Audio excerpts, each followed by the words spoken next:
kubaho niwe uwo ninde? ni umuganga utibeshya ku ndwara kandi akaba umuti w'indwara zose. ubwo yatuganaga nta bumuga yadusigiye, yasize atubohoye ingoyi zose. kubaho niwe.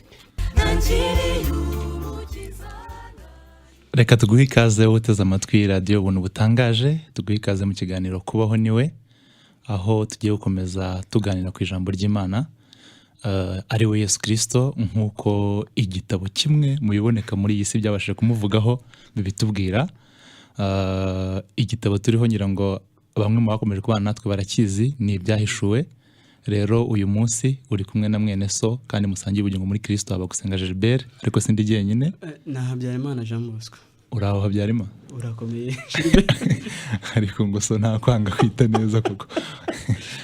Burya koko Habyarimana. Reka twishimire uko yatubyaye ariko. Amakuru ki Habyarimana? Ni meza. Umwana w'Imana, Imana yemera.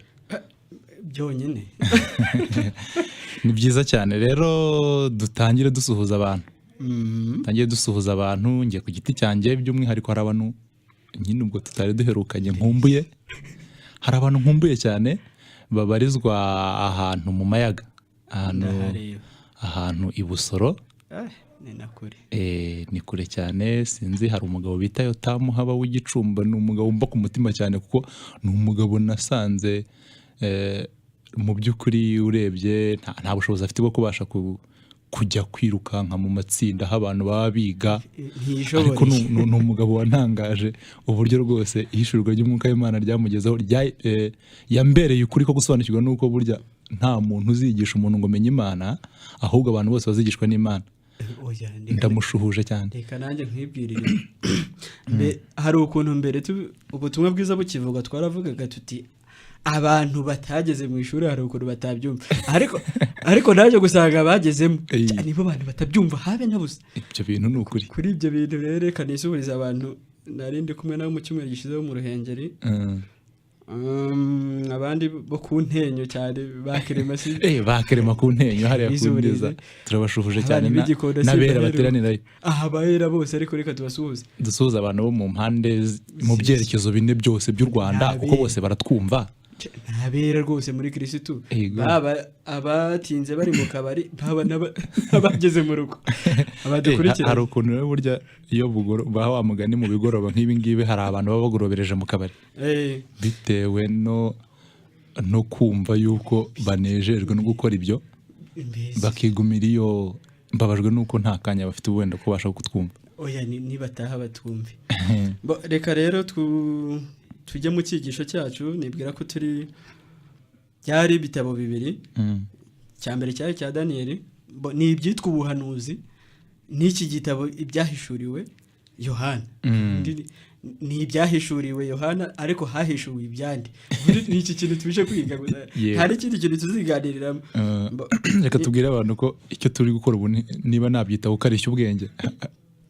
Wari uzi ko ibi bintu tuba turi gukora ntacyo byongera cyangwa bigabanye ku kuri kw'iby'Imana yakoze? Oya, abantu bajye babyumva. Abantu buri hari ukuntu abantu bameze, turi abayahudi buzuye.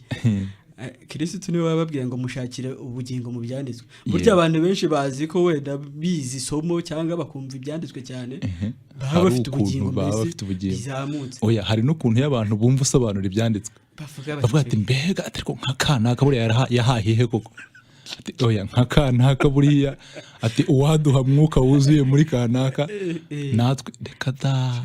Ni ibintu byo gukarishya ubwenge ukiyungura ubumenyi nyine mu bijyanye n'iby'Imana yakoze, ariko ntacyo byongera kuri uwo murimo wuzuye habe na busa w'Imana wo kwiyunga n'abantu bikoresheje Kristo, ku buryo Imana iratwemera tubyumva tutanabyumva, tubisobanura tutanabisobanura, tubirwanya cyangwa tubyigisha.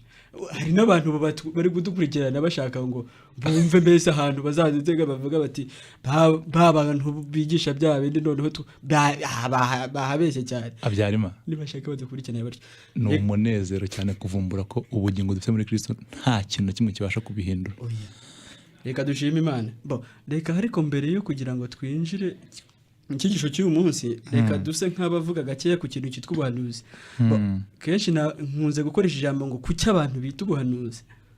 ubundi ijambo ubuhanuzi urazizi Gilbert kamubwiza ukuri ubundi ijambo ubuhanuzi riva ku ijambo guhanura yego abanyarwanda bakera bageraga iki abantu bita abahanuzi ni umuntu usanga akakugira inama z'ibyo ugomba gukora ni umuntu ugukebura ubundi guhanura no gukebura noneho twe Satani yashatse ko twumva ubuhanuzi nk'urukurikirane rw'ibihe ni nayo mpamvu usanga tutarigeze tunezezwa n'ubutumwa bwiza ndetse hari igihe kenshi tugitangira kumva ubutumwa bwiza iyo hageraga ku kintu cyitwa ubuhanuzi twaragizimbukaga uzi impamvu twatinyaga bwa bwoba buva muri iki kintu cyitwa urukurikirane rw'ibihe uzasanga n'abantu muri iyi minsi baravuga ngo Yesu nk'ejo bundi bari bavuze ngo azaza hariya mu 21 z'ukwa gatanu hari itariki yari itegerejwe n'abanyarwanda benshi bitewe n'igihuha cyari cyahwihwishe Yesu azaza ariko ubwoba bari bafite nimba kandi abantu benshi ni abakristo ariko wamugani ntabwo ikibazo ari uko bavuga ko Yesu azaza ahubwo ikibazo n'ubwo abantu bari babitegerezanije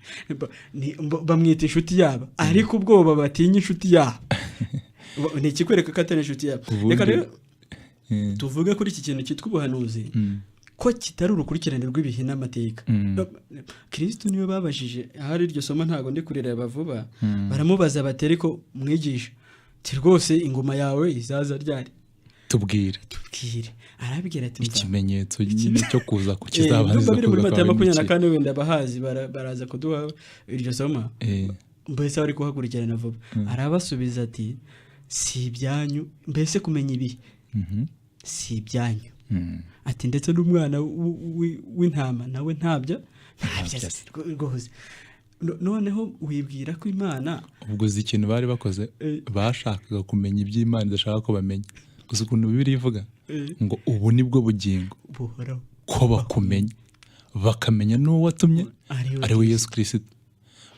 batangira kuzana ngo iby'ibimenyetso ngo n'iby'ibihe n'amategeko uzi uko ubundi iki gitabo cy'ibyahishuwe turimo twiga ni muri wa murongo wo kugira ngo Imana imenyeshe abantu y'ubwayo n'uwo yatumye ari we Yesu Kristo ku buryo uramutse usomye iki gitabo ntubonemo uw'Imana yatumye ari we Yesu Kristo dore aho byaturyoheye nuko ahubwo Imana yaduhishuriye ibanga ryo umwuka yaduhishuriye kuyigira mu mucyo w'ubutumwa bwiza nukuri icyo kintu cyo mu mucyo w'ubutumwa bwiza burya ntikibaho ahubwo ni ubutumwa bwiza bwiza ubutumwa bwiza iki kintu kukigira mu butumwa bwiza byaradufashije cyane kubikura mu bihe kuko aho kureba nk'Imana itubwira ngo ejo hazagwa imvura ariko ubundi Imana ikubwiye ngo ejo hazagwa imvura ubundi byagufasha iki mugakiza ubundi hari ikintu bita uyu munsi hari aho nakoze ikizamini cya interview ni ikizamini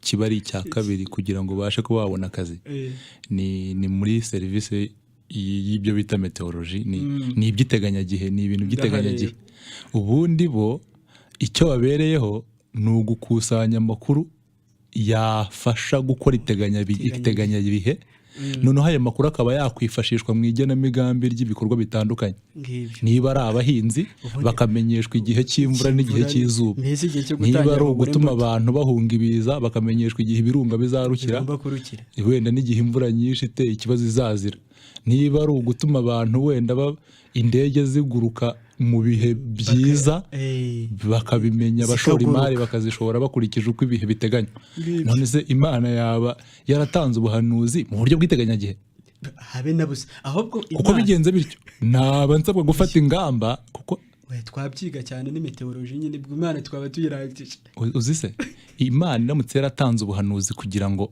ikwigishe iteganyagihe ubwo twaba tugomba gufata ingamba twaba tugomba gufata ingamba zishingiye mu kureba uburyo tuzitwara icyo gihe nikigera kandi nyirizina ni uko twabagaho igihe twigaga ubuhanuzi muri uwo murongo nguko uko aho kugira ngo tureke Imana itubere maso twashatse kuyibera maso ubundi ngiyi ingaruka ya mbere y'iteganyagihe bisa numva ikibazo cyo kumva nabi Imana yari imihishura Kirisitu twebwe tugira ngo irimo irahishura iteganyagihe mbega irimo iratubwira uko bizagenda ejo bundi n'ejo bundi n'ejo bundi n'ubundi ubundi ubuhanuzi yirondora muntu ubundi nirondo ni uko yatubwiraga amateka y'inyoko muntu muri Adamu utakiriho no muri Adamu ubundi hari ukuntu abantu dukunda kuvuga ngo Adamu wa mbere ngo Adamu wa nyuma ubundi ibyo ntibibaho ariko Gilbert reka nkubaze wenda ntago wigeze wubaka reka bubatse wenda reka tubabaze ufite umugore wa mbere agapfa ugashaka uwa kabiri ubwo waba ufite abagore bangahe? ubu ufite iyo ari mfite ubwo ikibazo uzanyemo ni indagihe. ubundi hari ikintu bita indagihe n'impitagihe wenda n'inzagihe igihe turimo dutondagura inshinga. Impitagihe rero ubwo mbajije ngo nari mfite nakubwira ko nari mufite, ariko ubu ngubu mbajije uwo mfite navuga uwo mfite. Nabwo ufite umwe. Nabwo mfite umwe. Ubundi Imana iza Adamu umwe wa kera ntakiriho. Reka wenda duhinira ku by'ubuhanuzi ahubwo dutangire twige neza kuko duheshukirwa n'umwuka w'Imana uburyo Imana iturondora. Rero ni hahandi ngiye kugusaba twibutse icyigisho twize ejo, noneho urangire n'abantu aho tugiye kwiga ubundi twinjire mu cyigisho. Ejo bene data harimo Gerard na Jonathan bahereye ku murongo wa 12 basoza igice cya mbere cyose, ariko ndavugamo ingingo nkuru bavuzemo. Ingingo ya mbere nkuru cyane yanyibukije ibintu bikomeye, ni ikintu cyitwa ngo umudendezo. Ikintu bagarutseho bari kuvuga bati bagarutse ku kintu cyitwa umudendezo, ndetse hari n'abantu benshi bakunda kugikoresha bati umuntu si ihene. Ariko umudendezo iki kintu gikwiye kongera kwigwa neza, ibi bintu bakabyumva. Umudendezo bagarutse ku mudendezo ibiri. Hari ukuntu abantu bavuga ngo bafite umudendezo wo guhitamo ngo ikibi ni icyiza. Noneho barangije bavuga ko icyiza ngo ari ubugingo, noneho ngo urupfu ikibi ngo ari urupfu. Ariko uretse ko banibeshya bakagira n'amasomo abibashyigikira bati mwana wanjye ngushyize imbere inzira ebyiri, ati cyiza ubugingo n'iy'urupfu. Ibi bintu reka binatandukane.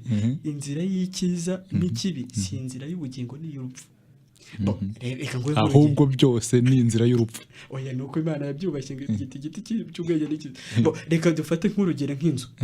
Inzu ifite umuryango w'imbere. Kandi ibyo bintu bivuze nkaho biziranyeho n'abantu. Hari abantu bo mutabiziranyeho biva imuzi. Ndabivuga.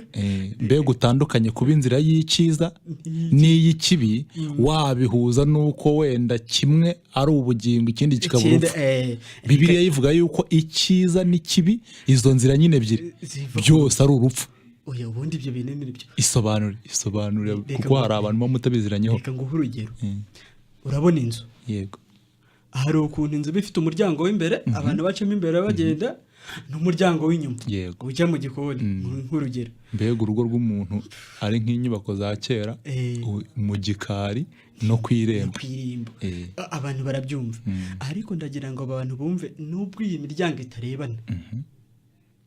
Iyi miryango ntirebana ariko iri ku nzu imwe, ndetse amaherezo y'uko manga akinguriwe n'ukwinjira muri iyo nzu. Ubundi amaherezo yabyo ntamwe. Nguko uko rero ikibi n'icyiza kimwe kiri iburyo ariko ku giti cy'urupfu. Ubundi Imana aracyubashye cyita igiti cy'ubwenge ngo bumenyekanishe icyiza, ariko ni igiti kitandukanijwe n'ubugingo. Ibi bintu rero ni urupfu. Ni icyiza ni kimwe kiri iburyo ikindi kiri ibumoso ariko ku giti cy'urupfu. Tuzabibona yuko muri Edeni harimo ibiti. Ubundi harimo ibiti bitatu. Harimo ibiti nabyita by'amoko atatu.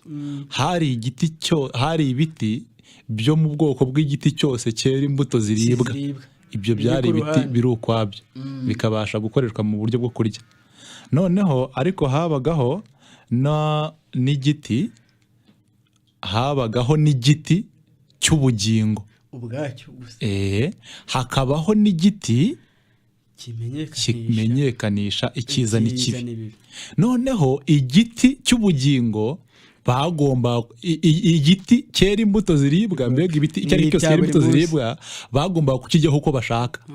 N'igiti cy'ubugingo ntaho tubona bakibuzwaga, bagombaga kukiryaho.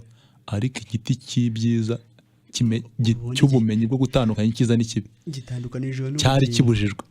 Gitandukanijwe n'ubugingo. Oya, cyari kibujijwe n'umunsi bakiriyeho ishyano ryaraguye.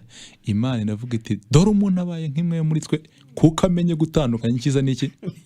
Kuko umuntu azi ibyiza yakora akaba amenye n'ibibi yareka. Ni ikibazo ku Mana. Uzi Imana ukuntu yahise ibigenza? Yahise ifunga Edeni, yirukanamo uwo muntu, irangishyiraho n'abakerubi ngo bafunge atinjiraho. ubundi iki kintu rero rwose turi iwacu mu mubiri ibyiza byacu n'ibibi byacu, mbega ya mahitamo yacu twifitemo yo kumenya ibyiza twakora n'ibibi twareka. Uwo mudendezo wo gusoroma ku giti kibujijwe uretse urw'urupfu, oya, uwo mudendezo koko turawufite wo gusoroma kuri icyo giti nyine kibuzanijwe, ariko ababishaka bagasoroma ku ruhande rw'ibyiza, abandi bagasoroma ku ruhande rw'ibibi, ariko byose biciriyeho iteka ko ni igiti cyagenje gute cyabuzanijwe.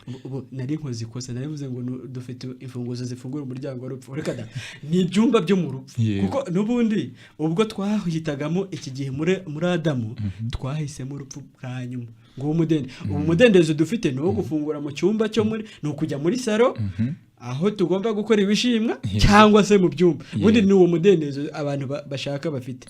Ariko rwose iki kintu ejo bakigaritseho ku kintu cy'umudendezo, uburyo Kristo yatwatse imfunguzo z'urupfu twafunguye n'ubugingo dushaka. Mbese ubundi abantu muri Edeni twafunguye urupfu, ariko noneho amahitamo yacu ya mbere, ariko wumva ukuntu umuntu yangiritse. Umuntu yahisemo urupfu muri bya byumba, yari mu byumba hasi yo araza agahita afungura no mu madini. Ngo ubwo ni inzira, ngo ashatse inzira ngo ngiva mu mbega, oya, ibi bintu birumvikana.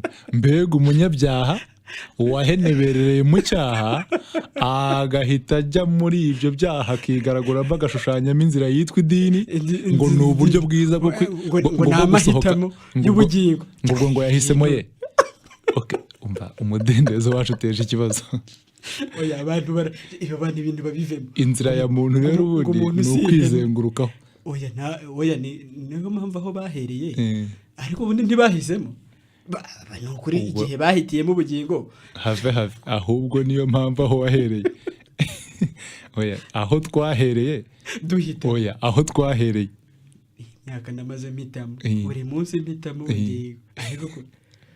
Ariko aba bantu reka banumve, muri Edeni twari dufite ubushobozi bw'umudendezo wo kuba icyo dushatse. Ni nayo mpamvu twashatse kujya mu rupfu tugahita tujyamo. Ariko impamvu ikizababwira ko nta mudendezo bafite ku bugingo, niyo mpamvu bazahitamo ubugingo ntibabujyemo. None se babujyamo gute kandi bari gufungura urupfu rutandukanyijwe? Ubundi bari mu byumba, bari gufungura baza muri salo, ariko y'urupfu iki kintu bakivuzeho. Reka tugikomeze. Hari ikindi bavuzemo gikomeye cyane nshaka no kugarukaho, uku kuntu Kristo asa. Iyi shusho yahishuwe, mbega Kristo yiyerekeyemo Yohana. Yiyerekeyemo Yohana. Dore ko hatangiye ku murongo wa 13. Reka duhere ku murongo wa 14 w'igice cya mbere cy'ibyahishuriwe Yohana. Haratangira hati, umutwe we n'umusatsi we byeraga nk'ubwoya bw'intama bwera, cyangwa nka sheregi, n'amaso ye yasaga n'ibirimi by'umuriro, ibirenge bye bisa n'umuringa w'umuteke utunganijwe n'umuriro wo mu ruganda, n'ijwi rye rimeze nk'iry'amazi menshi asuma. Ibi bintu uretse gusa kugutera ubwoba, ariko uyu nguyu nk'uko bigaragara, uko atangira mwereko abo biragaragara ko ari Kristo. Ariko reka dushushanye turebe Kristo wo mu butumwa bwiza uko ari bune, bya bitabo bine bibanza mu byiswe isezerano rishya hano muri kino gitabo cyiswe Bibiliya. Niyo wakomeza mu nzandiko za Pawulo na ba Yohana na ba Petero, usanga Kristo ashushanywa, ndetse usanga n'uyu Yohana wamuhishuriwe ahangaho wamwikubiza imbere niwe muntu wamuryamaga mu gituza. Yego, ba Petero bamwikoraho ibyo bamuvuguruza. Mbega reka dusubire mu mateka. Yesu Kristo ari hano ku isi mu mubiri, uko yagaragajwe n'abamubonaga. Ubundi wa mugani yari umuntu, ngo ubundi dore ubuhanuzi ukuntu bumuvugaho muri Yesaya, ngo yari afite ubwiza bwatuma abantu bagenza gute, nta gikundiro. Iyo yagendaga yari umuntu, ngo n'urubingo ntiyari kuba yaruvuna.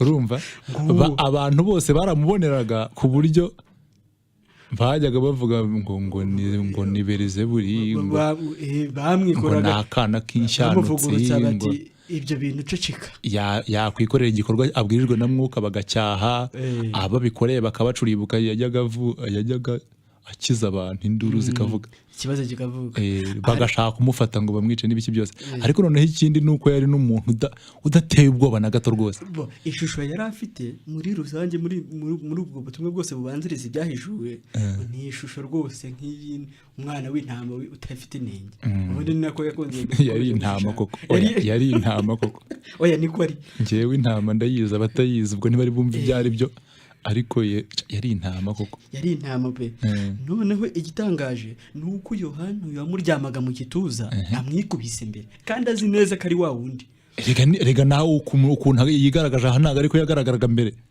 ubundi iki kintu dukeneye kongera kwigamo neza kuko ubundi yigaragaje gutya hari impamvu zishobora kurenga ebyiri yego iya mbere ni igihe bari bajemo igihe yaragarutsemo gitandukanye n'igihe ni nayo mpamvu yazanye imisatsi yera neza ko kugaragaza nkaho ashaje cyangwa se kenshi umuntu ushaje ubwo njye nari nzi ko ari ikibazo cyo gukiranuka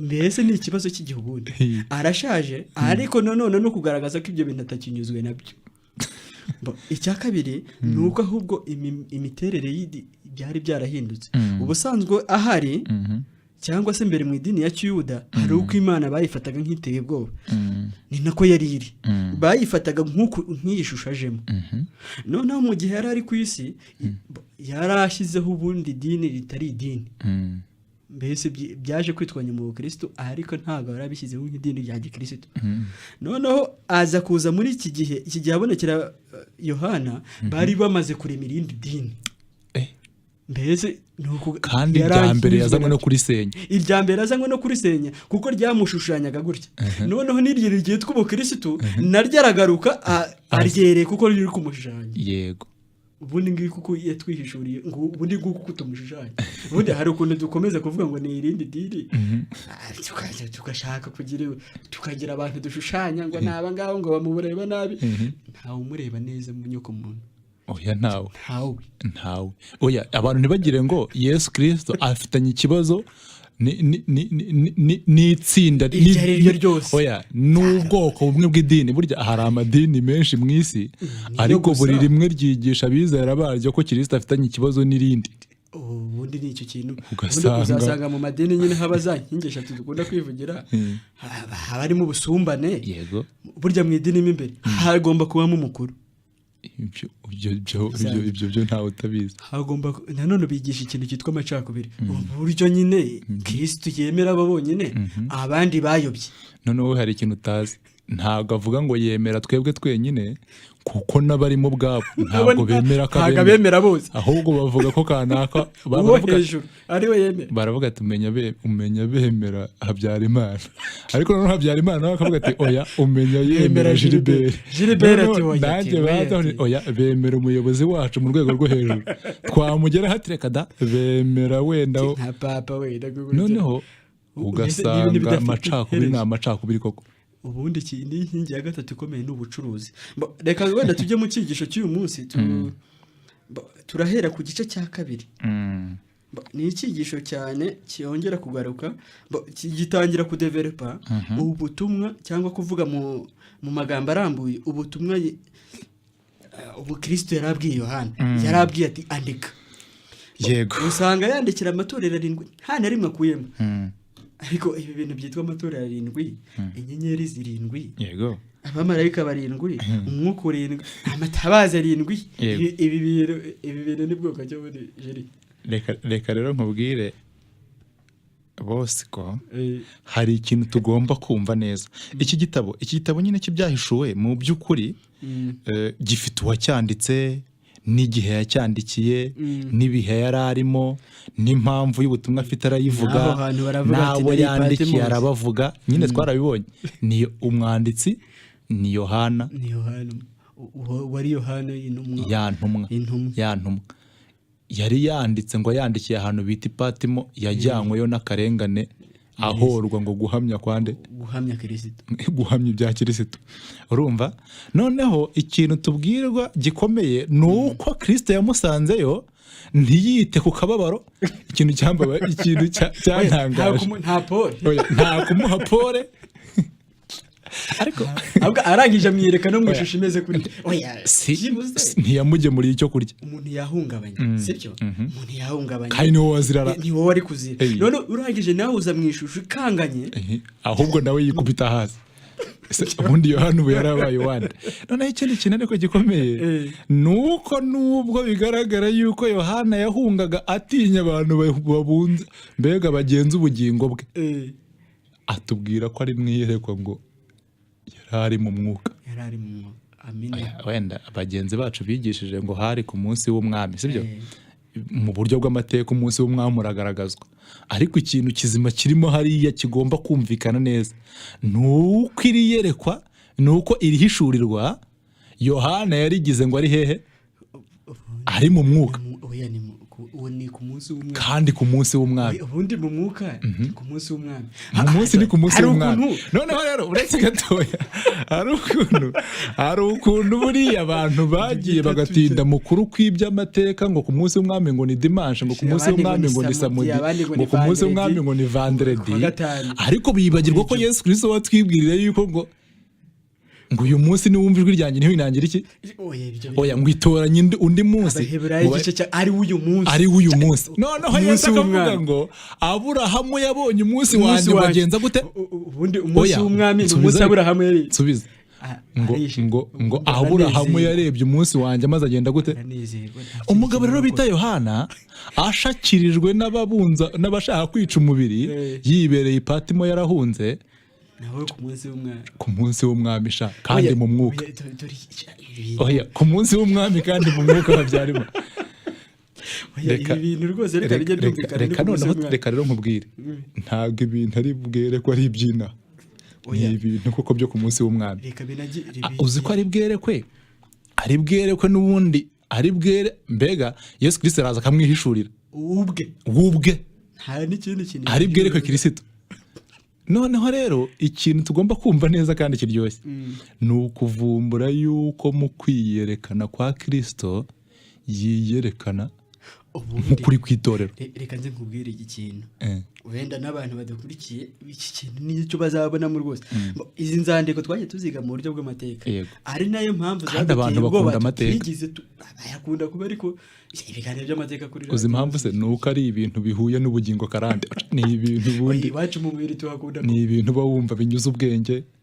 Iwacu mu mubiri turahakunda we by'igitangaza cyane. Ariko iki kintu muri ibi muri aya matorero inzandiko zirindwi nta kindi tuzabona muretse kwihishura kw'inyoko muntu muri Kristo mu buryo burindwi, cyangwa se muri Adamu wa mbere. Oya ni uburyo bwuzuye, ariko ubundi ntitwuzuye. Dore ikintu dufite muri aya matorero arindwi, kuko tugiye kwiga igice cya kabiri n'icya gatatu kitubwira iby'amatorero, ariko ngo angahe? Arindwi. Noneho ayo matorero yandikirwa ubutumwa n'umuntu umwe ari we Kristo kandi ashaka kwihishurira. Dore rero ikintu kirimo aha ngaho ubundi ni itorero. Ikintu kirimo aha ni itorero, kandi itorero burya ni Kristo. Kandi itorero ni Kristo ufite amateka abiri. Kristo ufite ubugingo bwacu bwakoze icyaha bukarimbukira muri we kubw'umusaraba, akagira n'ubugingo bushya aribwo mu Bakolosayi Pawulo yanditse ubugingo ubuzima bwacu. Oya ubundi Kristo ari we bugingo bwacu nyakuri, ngo niyerekanwa tuzahera ko twerekanwa turi mu bwiza. Aho ni Abakolosayi igice cya 3. Ubwo rero incamake rero y'ibi bice y'ibi bitabo mbega y'ubutumwa y'aya matorero arindwi ni ihishurwa ry'umuntu turi we muri Kristo, ni ukuvuga umuntu wacu wa kera wakuweho n'umuntu wacu mushya ufite ubugingo. Buri torero niba barasomye wenda bazasanga yuko harimo amateka abiri, ngo unesha nzamuha kugenza gute, naho se utanesha hari ikizamubaho. Utanesha akurwaho uhereye Efeso ukajya Simuruna ukajya Iperugamo, Tuwatira, Sarudi na Filadelfiya. Ndakumenyesha ndakuvumbuye ibi bintu ntabwo bifashe kubera ko uje kwigisha, ahubwo nshatse ubu nakubaza iby'abakera. Ariko kubihereza metareka zitwa iz'abakuru ubundi uri muri iri shuri. Reka rero nkubwire rwose incamake y'ibi bice izatubwira itorero nka Kristo ariko Kristo burya nituvuga Kristo ntabwo ari Kristo nk'ikindi ni umuntu bundi ni inyoko muntu muri ya mateka abiri tutazibagirwa ubugingo bwacu bwakoze icyaha n'ubugingo bwacu bugenza gute n'ubugingo bwa Kristo Imana duhereye ubuntu nk'ingurane ku bwacu bwakoze icyaha icyo kintu ni Imana yahereye muri itangirira ijura kugeza no mu byahijuru rero bitewe n'uko amatorero ari 7 abamarayika bakaba 7 uburyo Yesu Kristo yigaragariza kuri ayo matorero bukaba 7 amatorero 7 akaba afite ubusobanuro buri torero hakaza hari n'ukuntu Yesu Kristo avuga mu buryo 7 ngo nzi urukundo rwawe rwa kera, nzi ibikorwa byawe, nzi imiyoboro yawe unyuramo, nzi nazo ni 7 urumva hari no gucyaha 7 none rero ugira utya uribuka uburyo Imana yasanze ubugingo bwacu bwakoze icyaha bwo muri Adamu ikabucyahisha amategeko igerereye kubugushamo ngo bukunde buze bupfe. Amategeko burya hari ukuntu Satani yatumye tutayumva, ariko amategeko nimba ari ikintu kiryoshye Imana yakoreye ubugingo bwacu karane nta mategeko yaduhaye. Uzi ukuntu Paulo yavuze se ngo icyaha cyabonye akito mu mategeko ngo kiranyoshyoshe. Oya muri ibi birajye baharize ngo gihera ko kirayanye. Asoma ariko hasome mu Baroma kuko tudasomeye abantu buryo Imana ifite uburyo bwo kujijisha ubugingo karane ngo ibufatiremo mbega iburangize ikoresheje ubutabera bwayo, abantu bajya bagira ngo biroroshye. Umva ngo ibyo se tubivugeho iki? Ese amategeko tuyita icyaha? Ibyo ntibikanavugwe. Ahubwo iyo amategeko atakinyereka sinari kumenya icyaha icyo ari cyo. Sinari kumenya, nasomye nyine Abaroma 7:7. Ibyo se tubivugeho iki? Ese amategeko tuyita icyaha? Ibyo ntibikanavugwe. Ahubwo iyo amategeko atakinyereka sinari kumenya icyaha icyo ari cyo.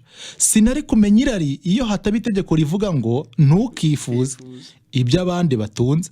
Icyo akora ibyaha byishingikirije ku mategeko bintera irari ry'uburyo bwose. Koko hatabayeho amategeko ibyaha ntibyabaho. Urumva? Koko hatabayeho amategeko ibyaha ntibyabaho.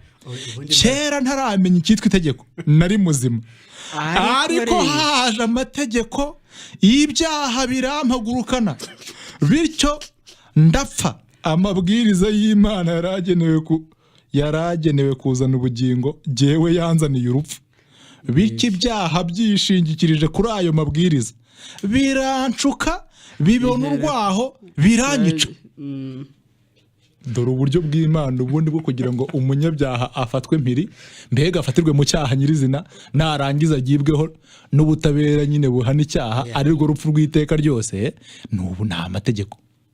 Icyo mbivugiye iki rero? Mbivugiye yuko muri buri torero ryandikirwa hari ugucyahwa, kubwirwa ngo noneho genza urya, noneho ihane, noneho reba aho waguye usubire ku rukundo rwawe rwa mbere, noneho gira urya.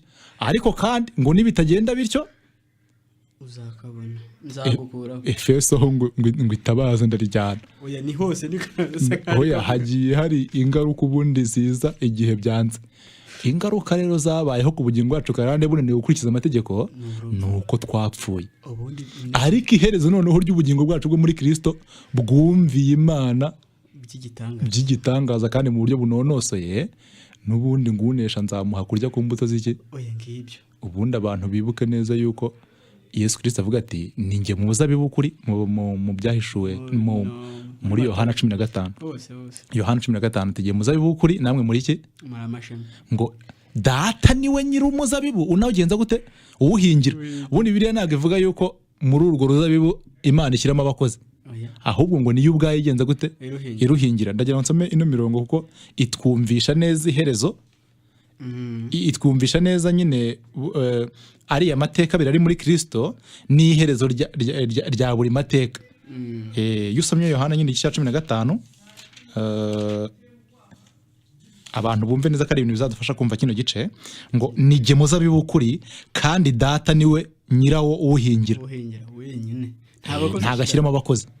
noneho rero bazashyiramo abakozi inyifata ari bugire mu ruzabibu rwe rwose iratunganye pe kuko nta mabwire yumvise. none se abitwa abakozi b'Imana no kwivugira sha ako se wowe ntubizi nese wakorera Imana iki kumurimo yari ifite yawutumye Kristo akawurangiza wakorera Imana iki abagifite bazagikora ahubwo nibarwiyemeza mirimo hari igihe njya bemera bari abantu n'abahanga bazi kubyaza umusaruro ibyo bize.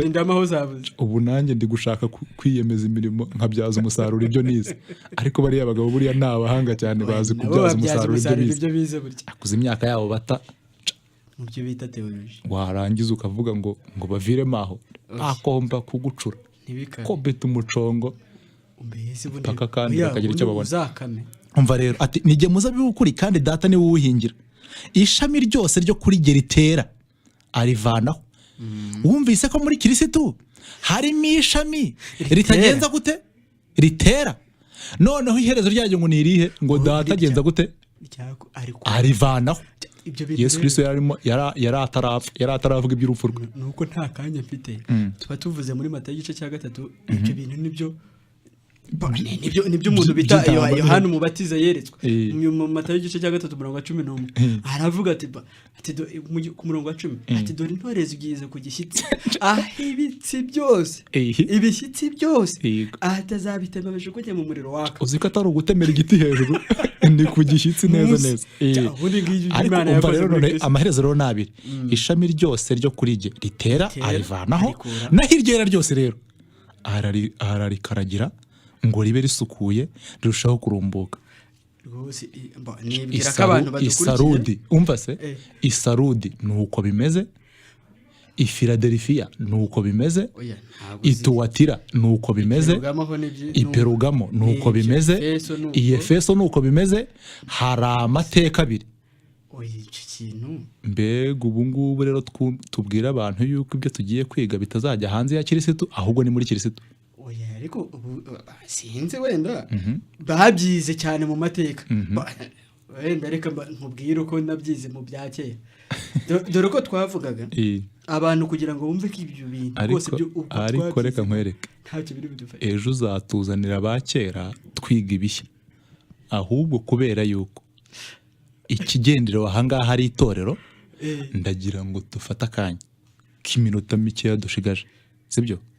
Tuganire ku itorero, kuko rwose si uguta umwanya kumenya itorero mu gihe ugiye kwiga ubutumwa bwandikiwe amatorero 7 yo mu byahishuwe. Gilbert, reka mfate umunota umwe wo kugira ngo abantu bumve ko kwigira ibi bintu mu mucyo butumwa bwiza mu butumwa bwiza ubwabyo ari byo byonyine. Ntago ari ukubyigira mu butumwa bwiza, si mu mucyo w'ubutumwa bwiza, ahubwo ni ubutumwa bwiza ubwabyo, kuko ni Kristo urimo wihishura. Hari abantu benshi twabyiganye, Kristo ntago yihishura mu mucyo we, ahubwo ni we Kristo nyine yarigaragaza. Ubundi reka turebe ko yigaragaza. Dushobora guhusha ntitumubone. Dore uko twavugaga rero Abefeso twaravugaga tuti ni itorero rya mbere, twari twarabiciye mu bihe tukavuga ngo ni itorero ryaheye kuri 34 kugeza muri 91. Ubundi bintu mwabivugaga he? Araho bisoma se? Reka nkubwire ibyo bintu reka nkubwire ibyo bintu uzabivuga ejo, reka twigishe. Icyo ngira ngo nibutse aba bantu ni ukubabwira ko ibyo bintu nimba koko ari uko kuntu ntibikwiriye ko twakiga urwandiko rwandikiwe Efeso, kuko ntituri muri ibyo bihe. Njyewe ibyo bintu akora kuko Imana ishaka ko twihishurira, ishaka guhishura Kristo nk'ubugingo bwacu nyakuri. Nta mahitamo dufite uretse kwemera ihishurwa rye.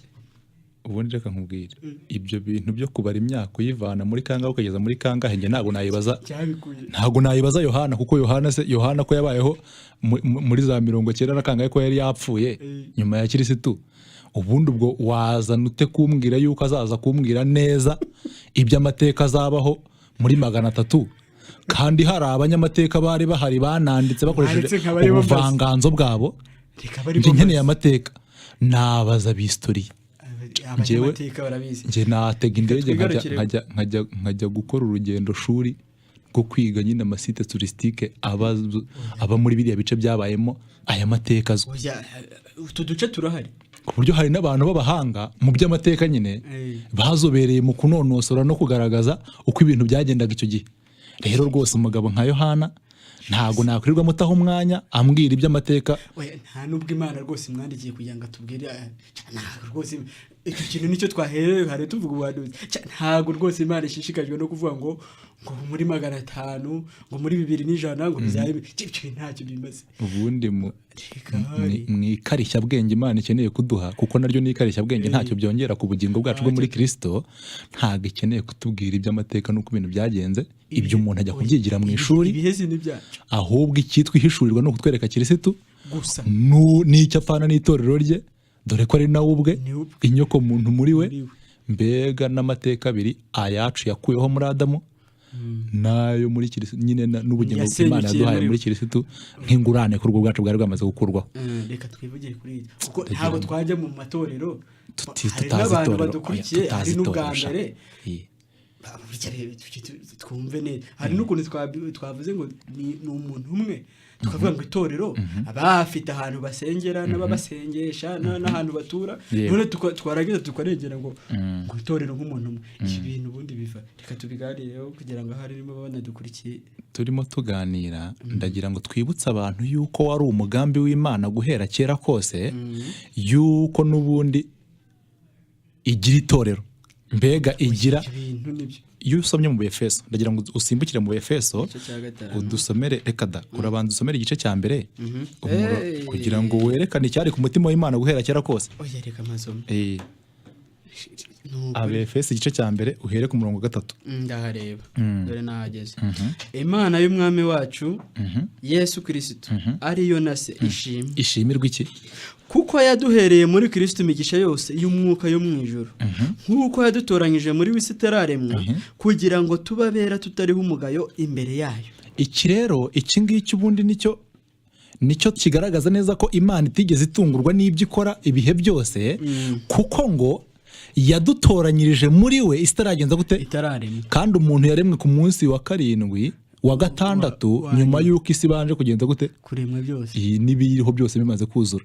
Bivuze ngo n'umuntu yari atagenza gute? Yari ataraza. Ariko mu mutima w'Imana uhereye kera kose yari yaradutoranyirije muri Kristo ngo tubabera tutariho umugayo mu maso y'abantu se. Ubundi Adamu ni kopi cyangwa se reka nguhere urugero. Umuntu yamaye akagero ndakumva kandi nzi ko urahita ukumva. Nzi ko wenda ubitsa muri banki. Yego. Uri kugenda na karine de sheke. Ruriya rwandiko umuntu abikurizaho. Ni amafaranga uri kugendana. Ishwe. None se bakakwibye. Wavuga ngo amafaranga yanjye bayamaze. Reka. Ubundi ubundi rero igihe twarimo ekonomi y'Imana nuko ibitsa muri Kristo, yarangiza amakarine doshete shitana akaza kwiba amakarine doshete. Urugero nk'urwo rero rwose habyara Imana, iki kintu cyumvikane. Reba uramutse nk'ubu ngubu Gilbert nkaguhemukira, ukavuga uti Gilbert ni umuntu w'umugome, ndamwanga ku buryo bitewe n'ibintu yankoreye nzamurangiza, mbega ugashaka kunyica. Warangiza wajya kubona ukabona nko mu makuru ya saa moya nijoro kuri televiziyo nyarwanda ntambutseho ndimo ntanga ikiganiro, cyangwa se wenda barimo bampa interview bambaza ibintu runaka. Warangiza ukavuga uti dore Gilbert nari naramushatse naramubuze n'ubugome n'ibyo yankoreye byose, ugahita ufata ibuye no muri televiziyo ngo vuto. Ubundi icyo gihe waba untwaye iki? Oya ndakubaza nyine, waba untwaye iki? Ahubwo uhore mutaraga uretse ngiye ko nisenyeye icyo kintu, ahubwo ubundi niwo ubihombeyemo. Ndisenyeye ikintu uri mumena n'ishusho, kuko ni ibyo Satani yakoze. Yibye mbese yarisenye, yatse ubugingo igishushanyo, ariko ntiyanabubona. Reka nkubwire, ubundi Imana iri mu muntu yaremye umuntu ngo kwishusho.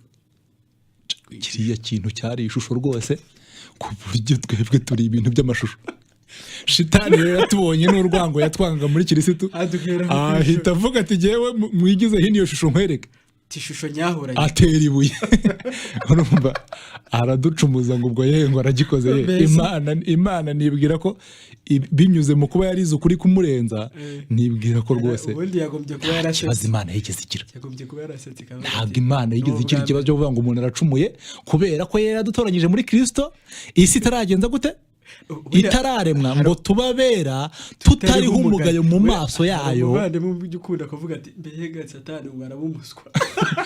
Buri yakoze ibikorwa by'ubuswa.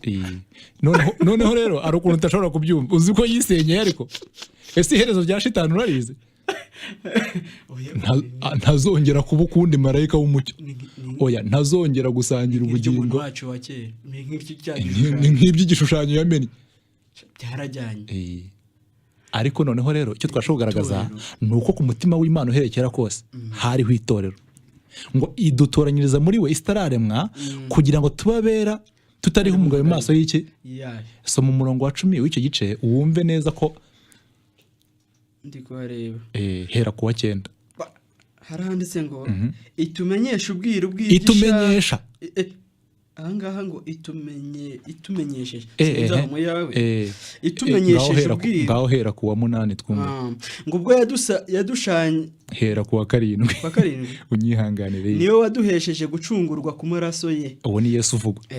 Ariko kubabarirwa ibicumuro byacu nk'uko ubutunzi bw'ubuntu bwayo buri. Amen. Ubwo yadushagirijeho bukatubera ubwenge bwose no kumenya. Itumenyesheje ubwiru bw'ibyo ishaka kubw'ineza. Ngo itumenyesheje ubwiru bw'ibyo ishaka. Bivuze ngo hari ibintu Imana yashakaga itumenyesha ubwiru bw'ibyo bintu. Bwari ubwiru. Ariko irangije abikora komeza nta isi komeze kubiduhishurira ngo kubw'ineza y'ubushake bwayo. Yego. Ari byo yagambiriye kera kugira ngo ibihe nibisohora ibone uko iteraniriza ibintu byose muri Kristo. Yego. Ari ibiri mu ijuru cyangwa ibiri mu isi. Ubundi ngubu ubwiru bw'ibyo yashakaga sibyo irangije bitumenyesha muri Kristo. Muri gihe Kristo yazaga kwari uguhishura k'ubwiru bw'Imana bw'icyari ku mutima w'Imana guherekera kose. Dore icyo yashakaga yuko ibintu byose ari ibiri mu ijuru n'ibiri hehe n'ibiri mu isi bibumwe muri abikompetanyiriza hamwe muri Kristo.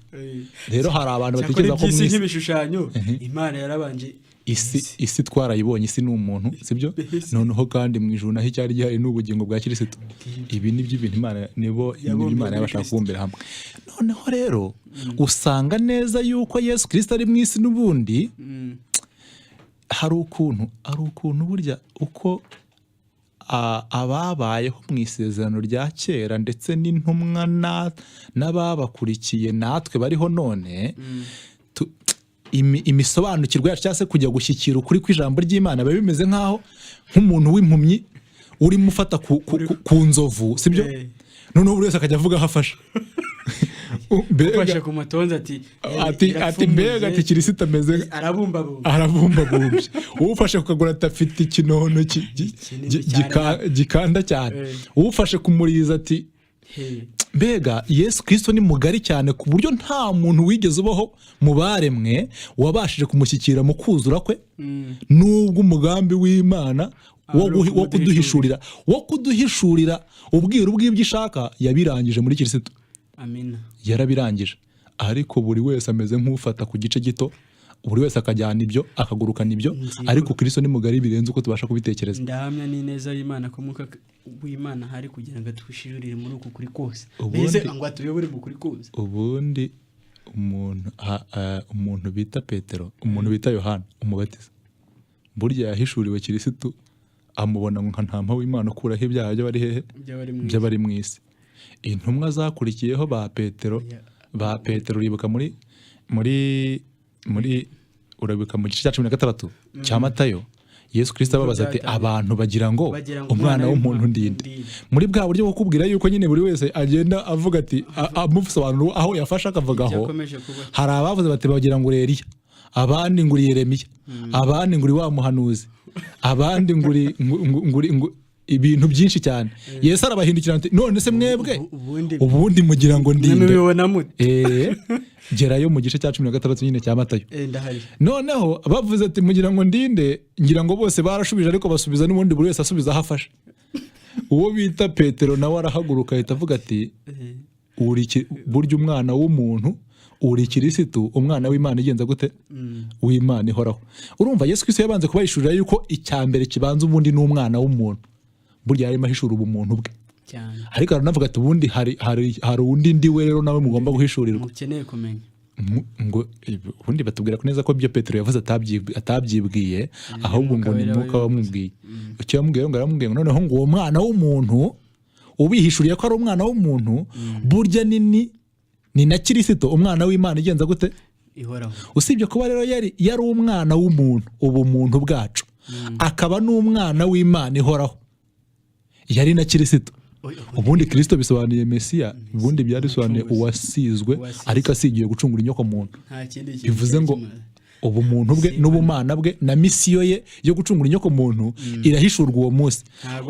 Ukaba watekereza ko Petero rero ubwo ngo amubonye wese reka da Yesu ahita yongera ati reka da mu gice cya 17 uracyafite igice cyose atereka nkubwire nzubaka iki kuri urwo rutare nzubakaho itorero ryanjye.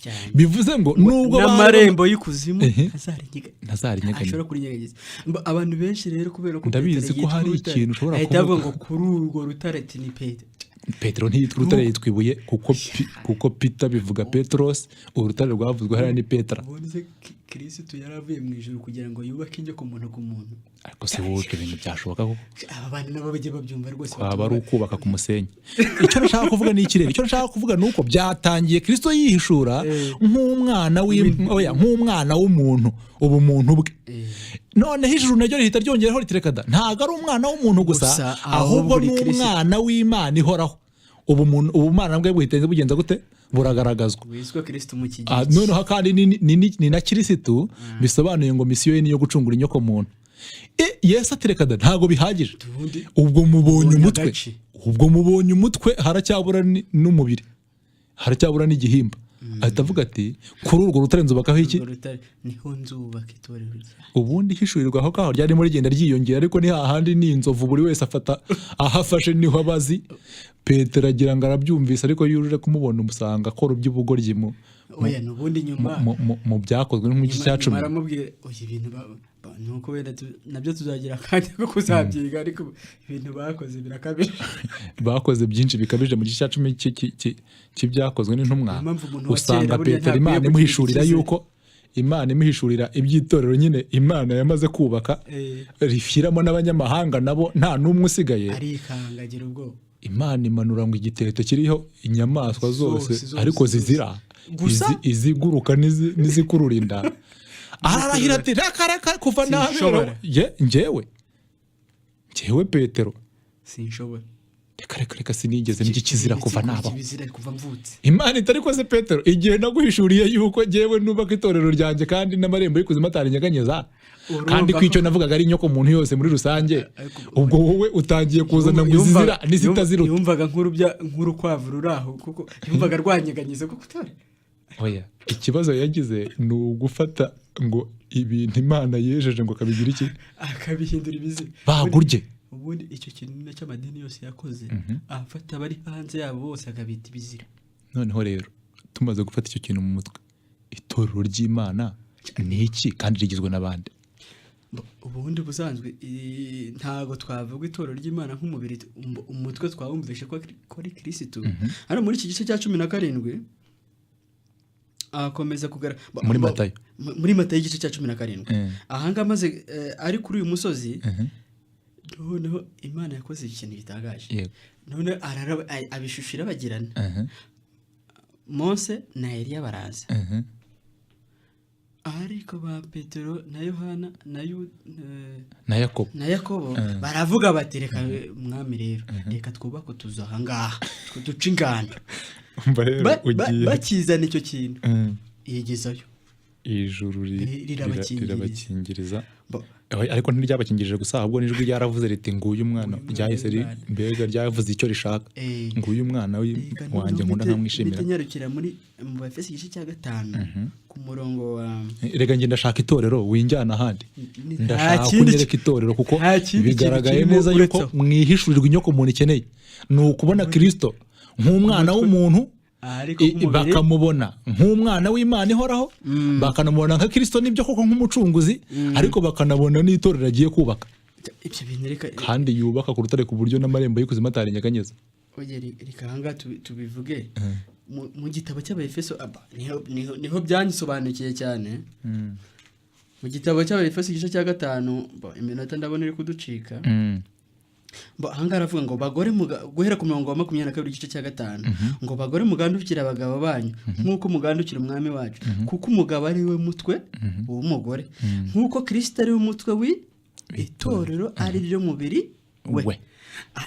None itorero n'umubiri wa Kristo mbese umutwe umwuka wera yarahishuriye Petero ni Kristo ariko umubiri wari usigaye ni iri torero ubundi busanzwe yego nguko itorero ari umubiri wa Kristo.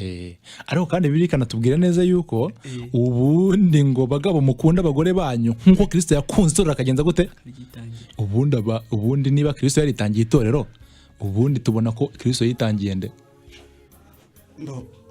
wumva hari uwatitangiriye wenda byarabitubwira avuga ati ngiye Bibiliya yisomye muri Yohana igice cya mbere urwa mbere rwa Yohana igice cya 2 umurongo wa mbere wa kabiri haravuga ngo uwo niwe mpongano y'ibyaha byacu ariko si ibyaha byacu gusa ahubwo n'ibyaha by'abari mu isi.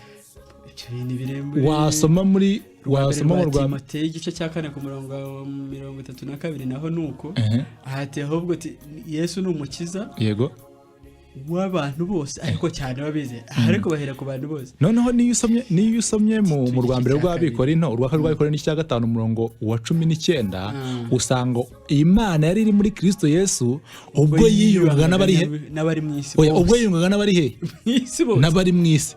Noneho ngo ntiyaba ikibaraho ibicumuro byabo. Icyo dushaka kuvuga gikomeye ikintu gigomba kumvikana ni iki ngiki nuko itorero ry'Imana arabo Yesu Kristo yakunze akagenza gute akabitangira kandi icyo biri tugaragariza mwuka w'Imana akabihamya muri twe twese ahari abanyamadini n'abatari abanyamadini mbega abari bo bose ababyemera n'abatabyemera nuko Yesu Kristo yaje kuba incungu y'inyoko muntu yose muri rusange atari inyoko muntu y'idini runaka. Bityo rero itorero si idini runaka ahubwo itorero n'abantu bangana iki n'abantu bose ni inyoko muntu yose. Ibyo bintu biri no muri Mata mu mubaro mu gice cya 5 cyo usanga nta n'ikindi kintu kira gice gihamye. Twari tugendereye rero kugaragaza yuko itorero mu bumwe itorero ari inyoko muntu yose muri rusange.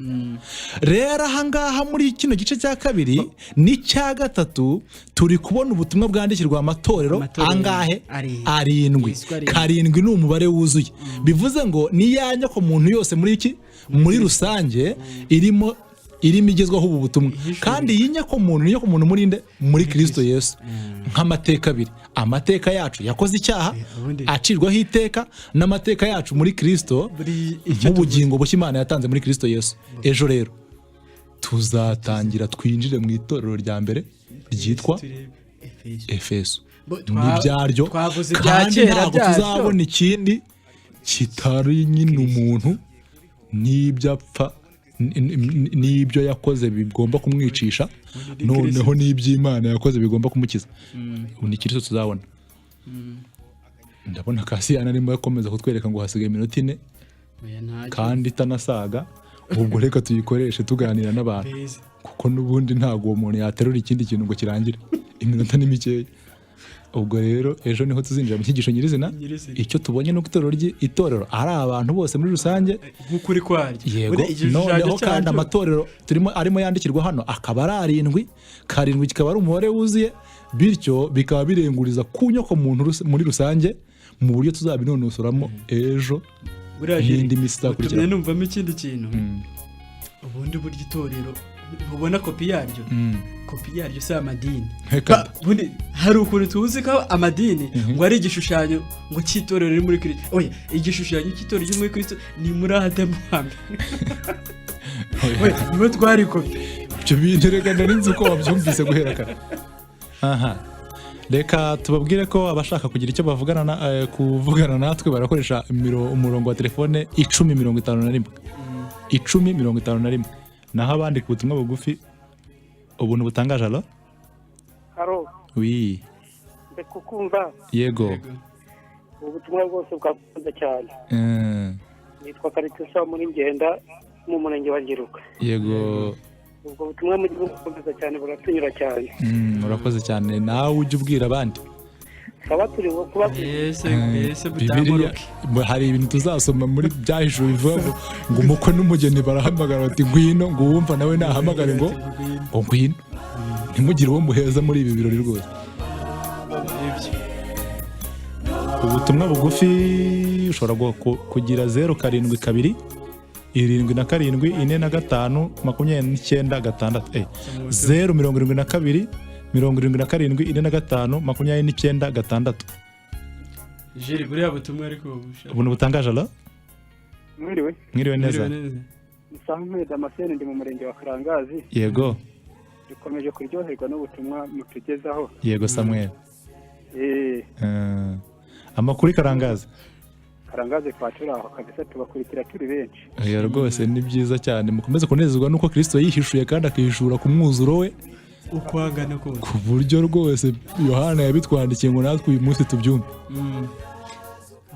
Ndabona hari ubutumwa bugufi bwamaze kuhagera ngo uwo bita Kalisa aragira ati hoya Satani ni umuswa koko, uretse no kuba yarabaye marayika w'umucyo ntazongera no kuba marayika w'umwijima. Oya ubundi Bibiliya igaragaza yuko nabyo ntaho byabona, nabyo nawe mahirwe ntaze ko uwo mwijima Imana yawuvanyeho. Uwo ni Kalisa turamushuje cyane. Mwiriwe mwabagabo mwe, ndagira ngo mbagire inama kuko bigaragara ko mufite uwabatumye kubangamira ubutumwa bwa marayika wa gatatu. Mwihangane murimbuke mwenyine. Ubundi twararimbukanye, uyu muntu nashaka turize kubyumva ahubwo. Ni Habineza muri UNR. Ubutumwa bw'abamarayika batatu buriya rero yagize ngo ntiturimo kwiga ibyahishuwe, nabo tuzabageraho. Tuzahagera kandi hazaba haryoshye cyane.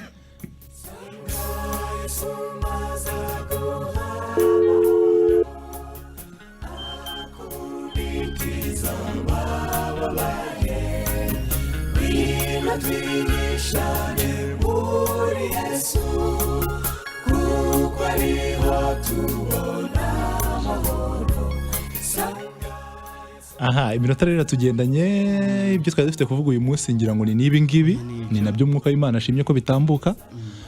Icyo tubonye ni umwinjizo mwiza cyane muri iyo bice bibiri bikurikira igice cya mbere, aricyo gice cya kabiri n'icya gatatu ku matorero 7 yandikirwa. Tumaze kubona itorero icyo ari cyo, ko ari abantu bose. Hari ukuntu abadukurikiye, yego, hari ukuntu tukunda kubajijisha rimwe tukagira ngo twabyikanye cyangwa n'ikindi kintu, hari igihe natwe tuba tubyumviye aho. Tunabwira abantu ko ibyo twateguye atari byo twatanze, ngira ngo nicyo bashaka kuvuga. Ubundi rero tubabwire ngo ijoro ryiza nakagaruka, bivuze ngo ejo turi kumwe. Ubundi mukomeze kuryoherwa na Kristo kuko ari ibyo kurya Imana yatuboneye. Niwe bugingo, niwe manu, niwe mugati w'ubugingo, ni nawe mazi y'ubugingo. N'ikimasa cyacu tuti. Yego. Ijoro ryiza mwese.